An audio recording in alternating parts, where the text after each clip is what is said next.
Welcome to one more edition of Politics Done Right. I'm Egberto Willis, your host, and I'm with the one and only Jeanene Louden, president of Coffee Party USA. Jeanene, how are you doing today?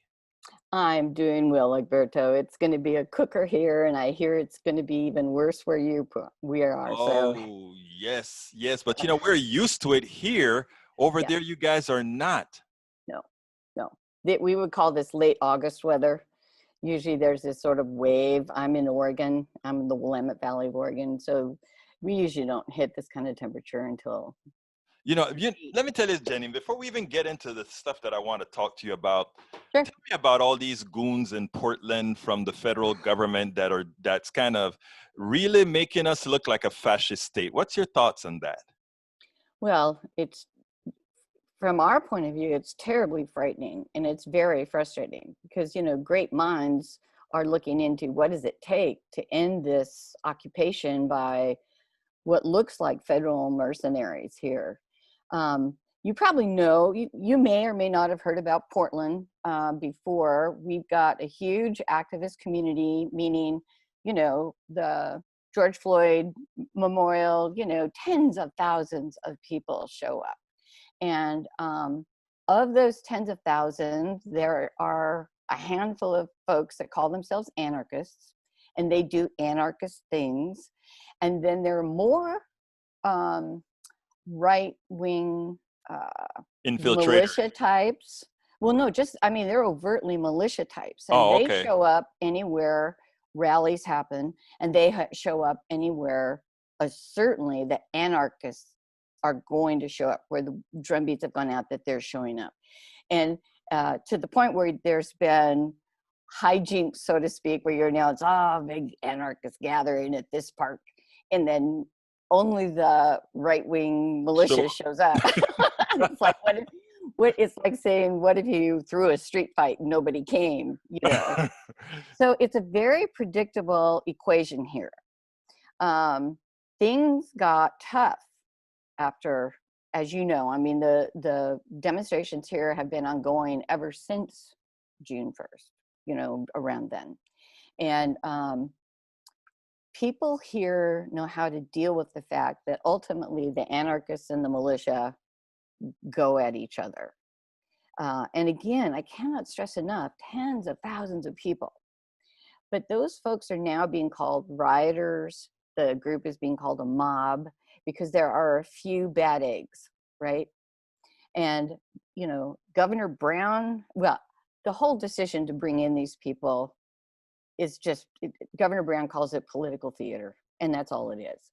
Because I promise you, if you show up looking like the Gestapo, I call them the Trumpstapo. If you show up looking like the Gestapo. The Trumpstapo. Well, truly, this is who they are. They work for the White House. Right. And if you send them in, you will rile up people.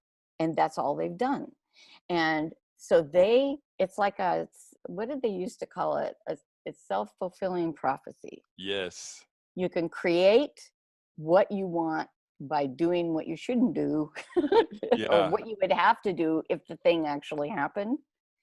It's circular logic. The governor has asked them to leave.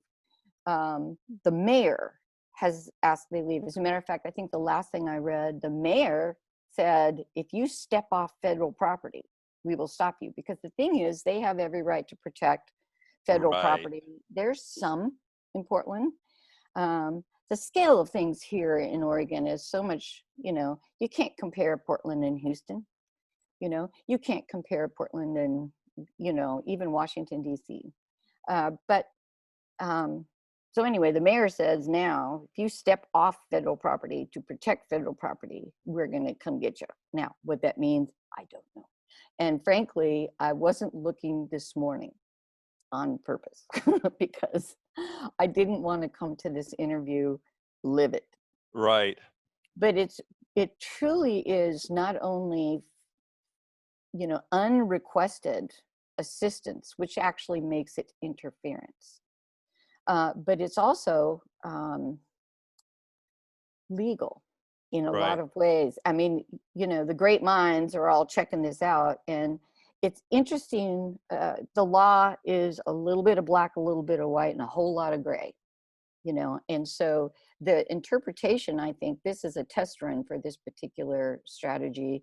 I read an article in Esquire the other day that agreed with me, but we are devastated here because Oregon is an activist state in our small, quiet way. Remember, this whole state is what, 2 million people. Right. You know, and if you include the greater, you know, just north of Portland is the state of Washington and Clark County, Washington. And certainly if you bring those people in, maybe 3 million, who knows? I mean, but so in the great scale of things, we are a small community, but we are a committed community. And we are a community that has utilized and sophisticated our ability to do speech in public, to assemble and to speak. And heck, my little town, which is 50,000 people when the students are here, and was probably 30,000 citizens when the George Floyd Memorial happened here, we had 2,000 people. Wow, large Right. I percentage. mean, Yeah. a huge percentage of the community. And I would like to add 2,000 masked faces. Wow, great. Yeah. Yeah. So it's devastating to us. It's actually scary to us. We believe that we're being the guinea pigs for more militia activity. You opened the door for me to ask you something. You said that there's a lot of gray areas. I understood it to be that they could only be doing their goonery on federal property. Yes. Now you're telling me that there are some other observations that you may have seen that give them some legitimacy off the property? Yeah. Well, so here's the gray. Are these not enemy combatants? Oh God. As soon as they become enemy combatants, Anywhere, yeah. anywhere, you can hunt them down. And so the whole warrantless, supposedly unprovoked, and all these tactics that are actually quite upsetting to us, and I'm sure any observer, is the identification as protesters as terrorists. And this is following suit with what George Bush did after September 11th, what he did to Posse Comitatus, and what he did to habeas corpus. So they just have to call them enemy combatants, and then they have full right. Well, then the gray happens, because, you know, who gets to call them enemy combatants? And when the governor of the state, the mayor of the city, when the entire congressional delegation from Oregon says these are not enemy combatants, why do they not have a say? Right.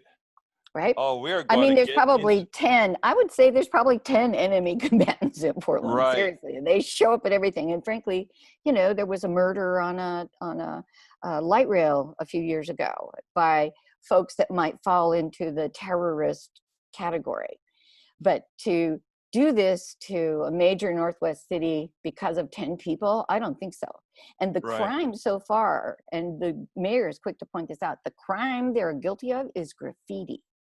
Right. That is a shame. Today I saw a video on Twitter. There was this girl walking her dog, and she had some spray chalk paint, you know, the one that's easily removed. And apparently they may have seen her sprayed on the ground. And you had probably 8-10 guys in full gear, not riot gear, military gear, threw her down to the ground and on top of her, and she's saying, I'm a woman, and they really lambasted her on the ground. And I'm like, this doesn't look like America. This looked like something we would talk about in Russia or China. This is not a democratic republic, that is for sure, because the Democratic Republic has rules of the road, right? One of the things Senator Wyden tried to find out, and he's on very sensitive committees in DC, right? He said, what are the rules of engagement?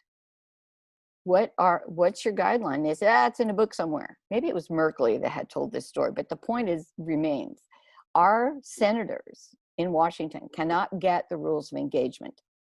nor can they get from the White House the basic assessment, the risk assessment that makes these people enemy combatants. That is sad. So, right. And so this is a propaganda war, because the more that they can, the more the notion that these guys are terrorists and that this is a mob as opposed to a gathering of protesters, the more that it can be, made to be look like more than graffiti or the occasional kick in the flashbang back. Remember, they shot a guy in the head. Right. I mean, the more that you can get that belief or that sense out into the public, the more the narrative can be Portland really deserves everything it's getting, then the more difficult it is for the folks who actually know what's going on to make their case. That is so, I mean, that is why this election, when every time we say this is the most important election, sometimes that gets old, but the reality is this is the most important election because we are at the brink of using the law. I mean, and you know what's so sad about it? We have a George Bush that when he passed the, what's the law? The whole Homeland Security law, the Right. It was NDA. the NDAA. Right. When he, all of that created all the possibilities for a rogue president to get away with doing things that other presidents would probably, and this is what you have all the protesters talk about all the time. The reason we don't want this is when you get somebody like a Trump in office, he'll use it. Yes. For the wrong reasons. Well, it's abuse as opposed Yes. to use. I mean, I think there are more lawyers in the White House than anybody else. Yeah. And they're all smarty pantsing the law to do things they want to do. I mean, even if you even go to the whole pandemic thing, it shows up there too. It just shows up in so many ways. It's frightening. Yeah. Anyway, Jeanene, I want to get to our topic, but first of all, let me ask you this: you are the current new president of Coffee Party USA. Yes. I'm on the board. You're on the board. Why don't you Yes. tell us a little bit about that organization and why it is so important right now for what we do, especially in these times? Well, I was attracted to Coffee Party because there was, back in 2010, there was a huge outcry it was a nasty, nasty outcry. The narrative was becoming ugly, and people were feeling emboldened to show up at town halls and stomp around and scream at people. And I mean, it was a pretty ugly time, the early Tea Party days. I don't want to totally blame it on the Tea Party because I know plenty of Tea Party people, who didn't do this, but it was like the uniform people would put on in order to feel righteous and showing up and being disruptive and disingenuous, I think, in the intent of a town hall or anything else. And I credit Coffee Party with saving my life because, I'm Italian and Scot, and I promise you, I never learned to run. There's no fight or flight for me. There's only fight. And there's, so I was attracted to the notion that if we could air our differences, we could discuss our differences as long as we maintain the dignity, use civility to maintain the dignity of everyone. And in the passing of John Lewis, which I probably can't talk about without crying. He was such an icon of equality and equity and justice, but all based on love, right? He was not I don't think he had a denigrating bone in his body. He had anger, he had power, he had passion, but he never challenged the ferocity of someone's soul, And again, that's a hard one. You want to talk about, people today talk about being woke. It was the civil rights movement that woke me up as a very young teenager. And Dr. King and the entire civil rights movement, including John Lewis and C.T. Vivian, they were my heroes from the time, I started shaving my legs, you know. It's like, it's a long time ago. Yeah. And I'm feeling such loss and such a responsibility to maintain or carry on, you know, the torch. They passed the torch, but to millions of us. It wasn't just me. And I'm one of millions who's holding that torch for them still. So of course, Coffee Potty appealed to me because, you know, incite civility and reason. That was right in the place where I needed to be, to use my ability to think through problems and my ability to speak, my ability to write, to focus on the kind of conversation, the kind of narrative where actual, I don't want to say change, but you know what I'm saying? It's like to move uh, the conversation towards something that could actually end in something other than going backwards. Well, And it, go ahead. Jeanene, let me tell you. First of all, you said not that you changed. Actually, I can tell you categorically that Coffee Party has the concepts and the camaraderie even that we had at the time at our Yes. at our strongest. At that time, it changed a lot of folks. Hell, it changed me. I mean, you know, so the reality is you did a hell of a job. I remember in a snowstorm during our what was it called in Washington? Oh, enough is enough. Enough is It was enough. citizens intervention. Citizens intervention. We are there. We are in the middle of a snowstorm, giving speeches on what mall was it? The West Mall on or which Well, mall? the Congress was in the backdrop. So Right. there we were on a platform with the Congress in the back. And giving speeches as the snow fell in Washington D.C. We chose the weekend that was a snowstorm. I know it was beautiful the day before and beautiful the day And it's after. beautiful the day after. Actually, I'm going to play that video of all that you had to say during that time because you had some great words right after the event. I could hardly speak. My lips were blue because it was so cold. You guys, you cannot understand how cold it was. Yes, it was really cool. But anyway, so that is Coffee Party, folks. As Jeanene explained, that it's a great organization. Go to coffeepartyusa.com, visit us, and be a part. Anyhow, Jeanene, you told me you sent me a text. I wrote a little snippet on my page. Said a willfully ignorant politics is causing our demise. COVID-19 is just a conduit, but it could have been any other externality. And you saw a long conversation that was underneath that particular post, and you said, that is something we should talk about. So I agreed that is something we should talk about. And what I was proposing to you a few times. First of all, tell me a little bit of what you thought about that conversation. Well, maybe I should preface this with some background. I mean, Sure. this is the purpose of my education was in public health. And so I may be a more keen observer about the particular COVID-19 issue, but, so I bring that to the party. But also it was amazing to me to watch, well, even my business, I got to tell you, my entire career has been about risk identification and risk management. So whether it's occupational health and safety, community health and safety, this has been my life. And now we're in this situation where the tools that I've collected over a lifetime are now applicable to a very devastating situation that we find ourselves in. And so the conversation that came after your note, I think sometimes you just have to be able to make those one-liners, those two-liners, statements so that people can sort of go, wait,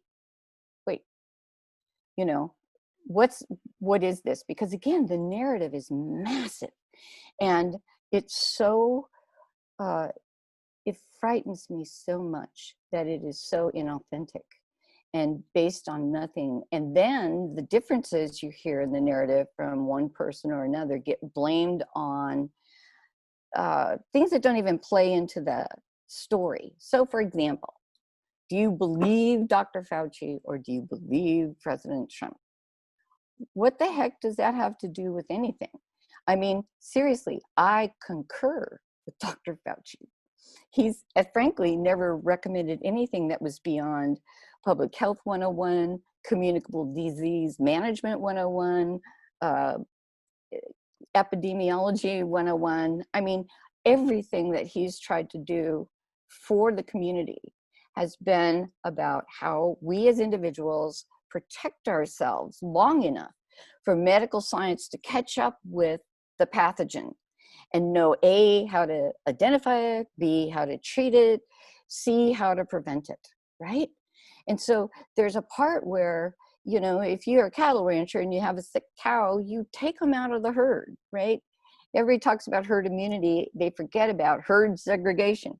But anyway, so he's not suggesting anything that is controversial, unexpected, surprise, new.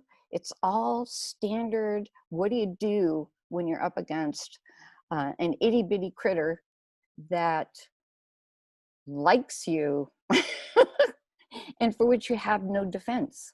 I mean, this thing, what, is at the most 8 months old. It's been on the planet Earth for 8 months. And so it's not about belief. It's really more about, again, with Dr. Fauci, I concur. With President Trump, I disagree. That's a whole different conversation, isn't it? Yes, it is. And so when it gets this whole, or the notion that wearing a mask is a political statement, it's like, dude, my mother had chemotherapy. She would have been wearing a mask. I have an immune compromising health condition that I've had for almost 30 years. I was wearing a mask before anybody. I also wore gloves. Well, I have cotton gloves, but I do that during flu season. Yeah. But there's if it's the same thing about going to school. You know, it's like, if I had children right now, I wouldn't be able to send them to school because I have a condition that if they brought it home to me, I would be up a creek. Mm-hmm. And so, again, these are all basic things that I have no idea why we're having the kind of conversation we're having, why we have the supposed sides of to masks. To masks, to testing. Right. If you want to open your business, you have to have testing, because without testing, you don't know who to isolate. Without testing, you don't know who to treat. You know, without testing, you don't know your risk. There is no freedom. Yeah. It's funny, they talk about, you know, mass constricting freedom. Well, actually, what's constricting our freedom is no testing. Because we know what to do if someone tests. And then you hear abuse of all the statistics, right? It's like, oh, you know, 0.02% of the people, blah, blah. It's like, dude, if you calculate the number of known cases with the number of deaths, you know, if you've got a 7% death rate. Mm-hmm. If you calculate the deaths per 100,000, the rate is over 40. But they're like, I don't know what they're calculating. You know what I mean? It is crazy. Well, and the thing is, there's no textbook you can get the kind of numbers they get, right? There's no place to go other than your imagination to produce the information they're producing.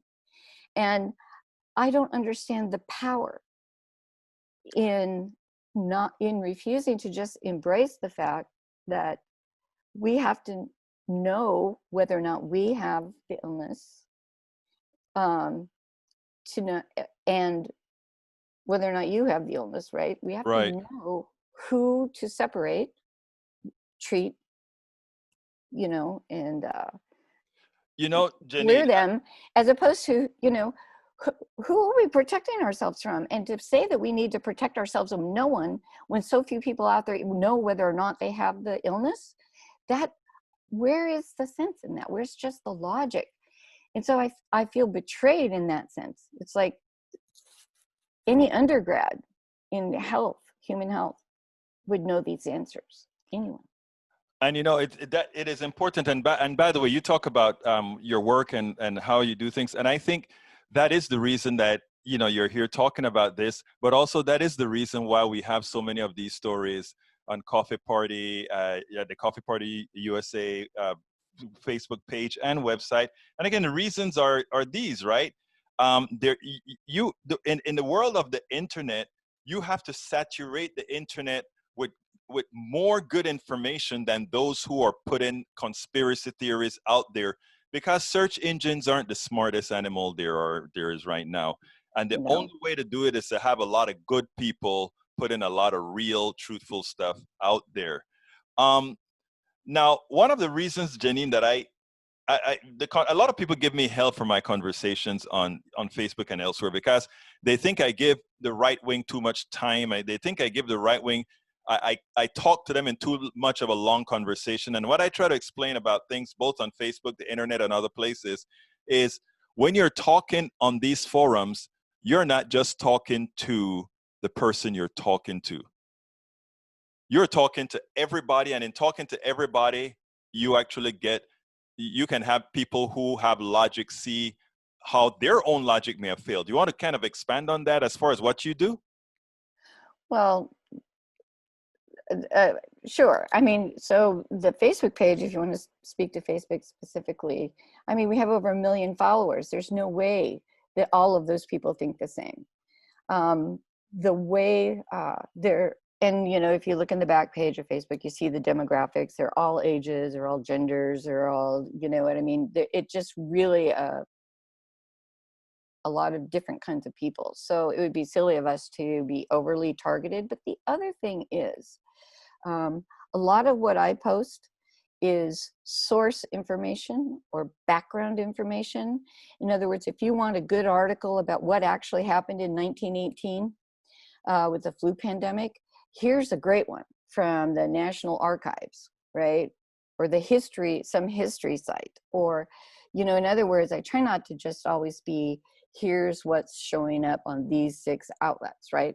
Mm-hmm. I think a lot of people come to us for that kind of information because we seek it out and we try to explain why you should bother to click through. Because, you know, you can write a lead and you can share an article, but we'll see whether or not people actually read it.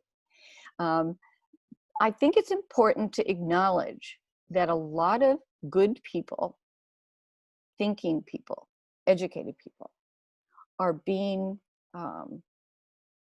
the things they have access to in order to make decisions or draw conclusions are hugely restricted. So we try to break out of that box and try to find information that is either expertise oriented or globally oriented, or it's not just, or very local. Because very local information, you know, if I go to get a story from Houston right now about what's going on with hospital resources and the pandemic, it's the story.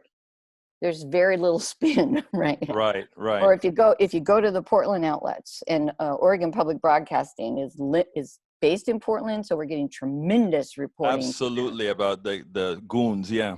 Right, but so go to Portland and see what Portland says. You don't have to go to some international outlet or, you know, one of what are they, the go-to 5 or whatever. Right. I mean, because they're getting their information from Oregon the Public local Broadcasting, right? Yeah. And so that's the other thing we try to do is, you know, when the Charlottesville happened, we went to Charlottesville for the information. When Flint was a hot topic, it still should be a hot topic. I guess another day, but you know, go to Flint for that. And so that's something that a national audience and a slightly international audience, we have expats that watch us, and we know, then we get access to the real story, to what the people on the ground think, to what good op-ed or analysis is. Because remember, there's reporting and there's opinion and there's analysis. There's 3 kinds of things that we provide through other people. We add to that a lot of graphic information because people like that. but also because I am a visual learner. I learn a lot from a graph. I learn a lot from a meme. Our job is to select things that speak to the issue and not to a perspective on the issue. So I want to give you facts about COVID. I don't want to give you opinion. A snark one way or the other. There might be some opinion in the form of a question, like, here's what I see. What do you see? Right. Right. That there's a little bit of opinion in there, but it's not like saying it's not totally slanted. And I think a terrible, but clear example of tainting information is we're all talking right now about the cognitive disability test that the president took at Walter Reed. And people want to say, oh, he took an Alzheimer's test. No, honey, he didn't take an Alzheimer's test. I was a pretty fierce soccer player in my day, and I promise you I had that test more than once because I got dragged to the ER with a concussion. It could be trauma, it could be a stroke, it could be dementia of some form, for sure. I promise you I have flunked that test righteously. Luckily it wasn't forever, but the time I flunked it, I couldn't even, how you put your finger on your nose? I stuck my finger in my eye. I was messed up. So he didn't take an Alzheimer's test. He took a cognitive function test, a neurological cognitive function test, which something must have happened for them to want to take it. Well, they took him at midnight to Walter Reed. Right. Well, you know enough about the White House to know that it's all but a hospital in there. Yes. And so whatever happened to him, and he could have just tripped and fallen down the stairs, and it'd be a legitimate consideration for any leader of the free world to take him to Walter Reed for a checkup. But I promise you that they can deal with almost anything. Absolutely. Well, look, Jeanene, we're coming up on our tight time here, so I'd just like you to give me a closer, and we'll talk another time. Oh, well, thank you for taking the time to get my perspective on things, I guess. My perspective is mine. It dovetails with Coffee Party very well. That's why I'm engaged with the Coffee Party. www.coffeepartyusa.com. Come see us on Facebook, and consider participating in what we do, either as a commenter, read and comment. As long as your comments are civil, we get your perspective, and we want your perspective in the dialogue. Consider becoming a member. We're an all-volunteer organization, but we have overheads. So no salaries, just tech. So thanks a lot for your time, Egberto. Look, Jeanene Louden, president of Coffee Party USA. Folks, again, that is coffeepartyusa.com. Please feel free to contribute to that organization. As a member myself, I can tell you one thing. The name itself does a lot. Jeanene Louden, thank you so kindly for being on Politics Done Right. You have a wonderful rest of your day, and get those goons out of Portland. Oh, roger that. I'm Egberto Willies, host of Politics Done Right, an independent news program. I post several news videos of interest every day. I ask you so kindly to subscribe to my channel, and please leave me some comments. Thank you very much.